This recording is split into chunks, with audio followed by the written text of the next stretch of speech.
السلام عليكم، تحياتي لكم الأخوات، مرحبا بكم. أمطار الخير تبارك الله، مرحبا بالجميع.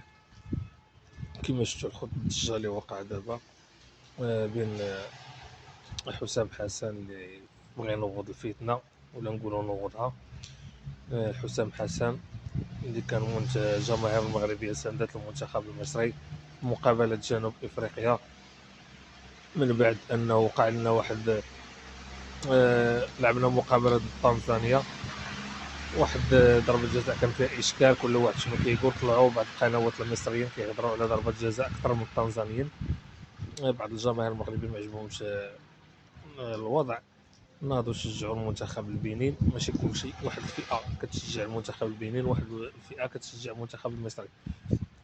ناض السي حسام حسن رغم انه انتصر ضد البنين كيوجه واحد الاشارات استفزازيه للجماهير المغربيه كما كيدير دائما. حتى فاش كان لاعب كان هذا هو حسام حسن، هذه هي الطريقه ديالو. عوض ما يلعب الكره يعني كيبقى حاضر الجمهور، كيبقى شي تصريحات اللي لا علاقه. نصيحه السي حسام حسن كابتن، من الاحسن انك ما تبقاش دير تصريحات، حيت وقت ما خرجتي دير تصريحات تلقى شي مشكل، فهمتي؟ غتنوض شي فيلم، غتنوض شي روينه. حيت دابا انت شنو بغيتي دير؟ انت بغيتي انك دير واحد الموضوع تخلقوا يتلاهوا فيه الشعب المصري والشعب المغربي بيناتهم، وينساو انت داك التحليل الفني ديالك وشنو قدمتي في هاد كاس افريقيا، ما ينتقدك حد. فهمتي؟ هادشي هذا راه قديم السي حسام حسن، كلشي كيعرفو. لهذا ما عمرك تحاسب شي جماهير انه كتشجع منتخب ولا على منتخب.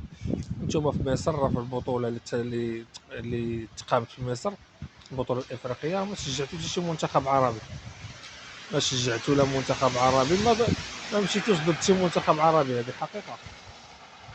اما حنا في المغرب راه شفنا، حنا الفيديوهات راهما كاينين، يعني الجماهير المصريه فرحانه، استقبال رائع وبشهادات اخواننا المصريين. علاش دابا انت يعني باغي تنوض الفتنه؟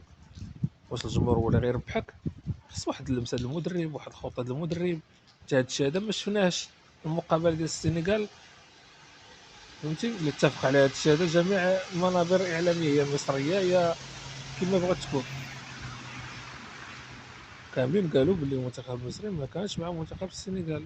المنتخب السنغالي فرق اسلوب اللعب ديالو، قدر انه ينتصر في ديك المقابله. صافي بكل روح رياضيه، ما كتبقاش يعني شاد في الخاوي. هادشي اللي بغينا نقولو. اما فاش تبقى شاد في الخاوي بحال هكا، صافي لعب المقابله ديالك ديال اليوم امام نيجيريا، ربما تحصل على المرتبه الثالثه ونسى عليك الخاوي، فهمتي؟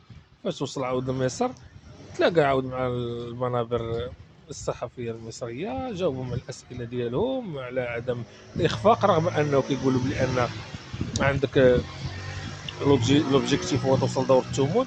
اذا رفضتي لوبجيكتيف تبارك الله لا خلف لا جعل البركه، شنو بغيتي؟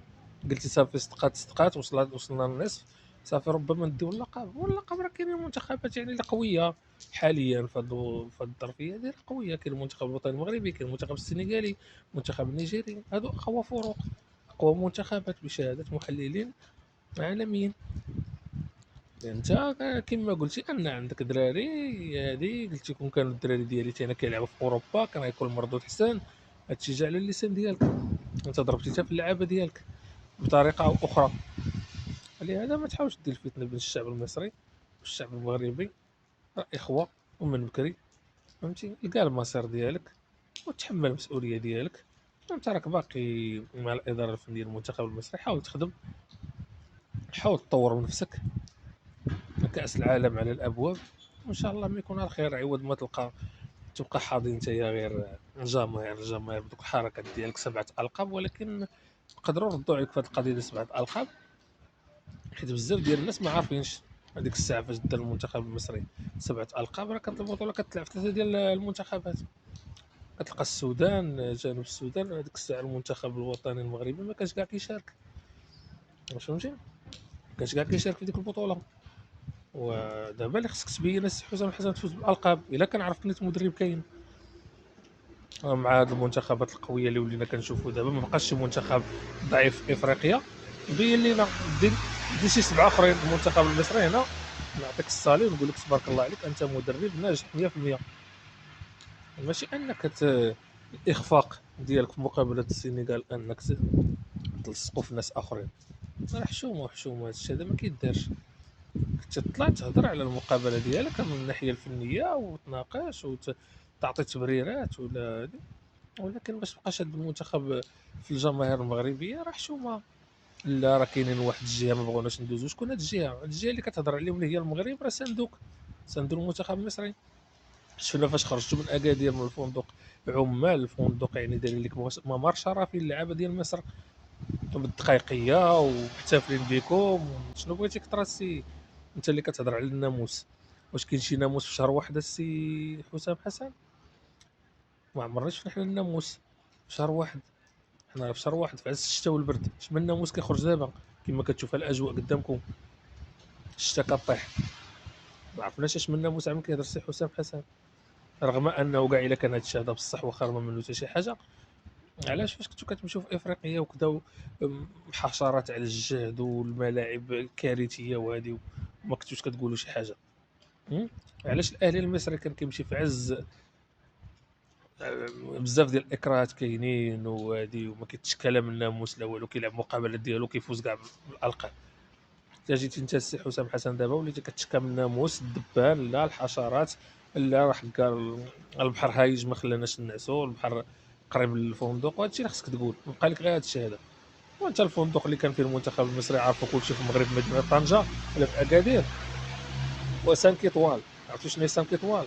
راه تصاوروا الفيديوهات ديال الفندق راه حطوهم الناس، والصراحه بعدا طلعوا ناس مصريين قالوا لك، قالوا الحقيقه اللي كيهضروا في الحق.